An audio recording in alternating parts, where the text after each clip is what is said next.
This is a story about a world obsessed with stuff. It's a story about a system in crisis. We're trashing the planet, we're trashing each other, and we're not even having fun. The good thing is that when we start to understand the system, we start to see lots of places to step in and turn these problems into solutions.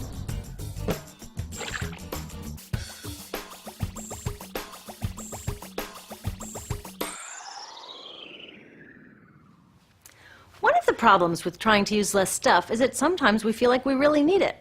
What if you live in a city like, say, Cleveland, and you want a glass of water? Are you going to take your chances and get it from the city tap? Or should you reach for a bottle of water that comes from the pristine rainforest of Fiji? Well, Fiji brand water thought the answer to this question was obvious, so they built a whole ad campaign around it. It turned out to be one of the dumbest moves in advertising history.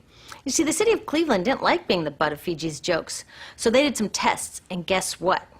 These tests showed a glass of Fiji water is lower quality, it loses taste tests against Cleveland tap, and costs thousands of times more. This story is typical of what happens when you test bottled water against tap water. Is it cleaner?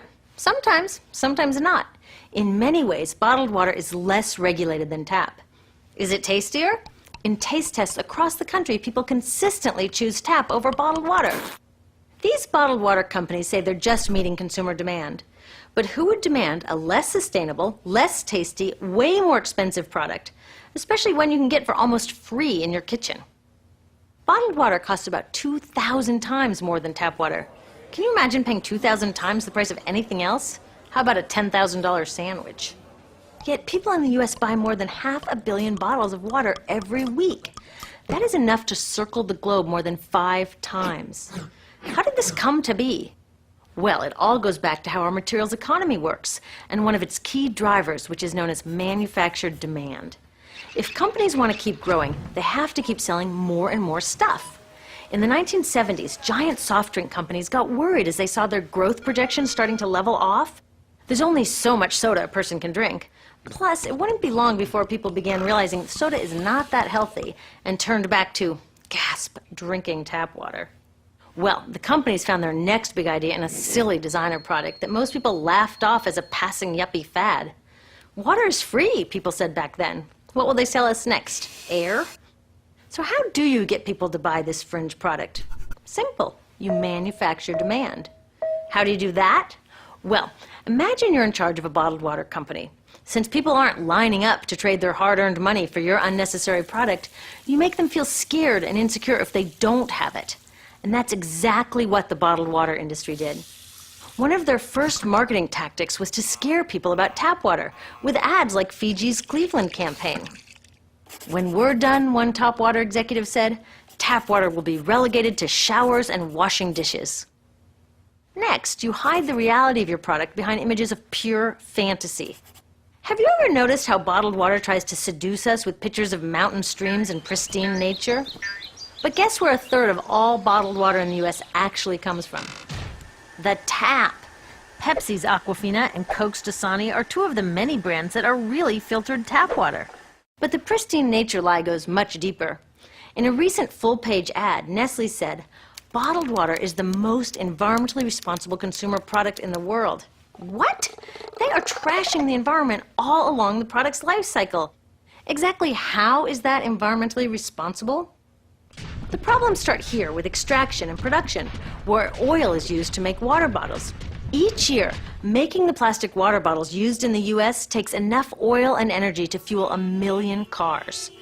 All that energy spent to make the bottle, even more to ship it around the planet, and then we drink it in about 2 minutes? That brings us to the big problem at the other end of the life cycle, disposal. What happens to all these bottles when we're done? 80% end up in landfills, where they will sit for thousands of years, or in incinerators, where they are burned, releasing toxic pollution. The rest gets collected for recycling. I was curious about where the plastic bottles that I put in the recycling bins go. I found out that shiploads were being sent to India, so I went there. I will never forget riding over a hill outside Madras, where I came face to face with a mountain of plastic bottles from California. Now, real recycling would turn these bottles back into bottles. But that wasn't what was happening here. Instead, these bottles were slated to be downcycled, which means turning them into lower quality products that would just be chucked later. The parts that couldn't be downcycled were thrown away there, shipped all the way to India just to be dumped in someone else's backyard. If bottled water companies want to use mountains on their labels, it would be more accurate to show one of these mountains of plastic waste. Scaring us, seducing us, and misleading us. These strategies are all core parts of manufacturing demand. Once they've manufactured all this demand, creating a new multi-billion-dollar market, they defend it by beating out the competition. But in this case, the competition is our basic human right to clean, safe drinking water. Pepsi's vice chairman publicly said, "The biggest enemy is tap water." They want us to think it's dirty and bottled water is the best alternative. In many places, public water is polluted, thanks to polluting industries like the plastic bottle industry.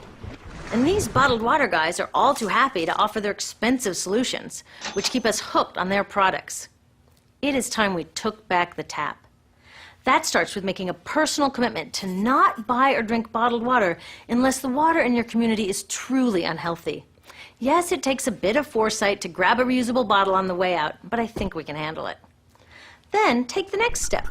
Join a campaign that's working for real solutions, like demanding investment in clean tap water for all. In the U.S., tap water is underfunded by $24 billion, partly because people believe drinking water only comes from a bottle. Around the world, 1 billion people don't have access to clean water right now. Yet cities all over are spending millions of dollars to deal with all the plastic bottles we throw out. What if that money was spent improving our water systems, or better yet, preventing pollution to begin with?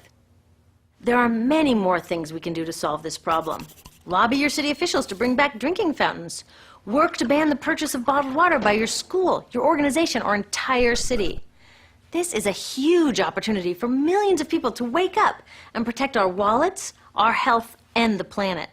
The good news is it's already started. Bottled water sales have begun to drop while business is booming for safe, refillable water bottles. Yay! Restaurants are proudly serving tap, and people are choosing to pocket the hundreds or thousands of dollars they would otherwise be wasting on bottled water. Carrying bottled water is on its way to being as cool as smoking while pregnant. We know better now. The bottled water industry is getting worried because the jig is up. We are not buying into their manufactured demand anymore. We will choose our own demands, thank you very much, and we're demanding clean, safe water for all.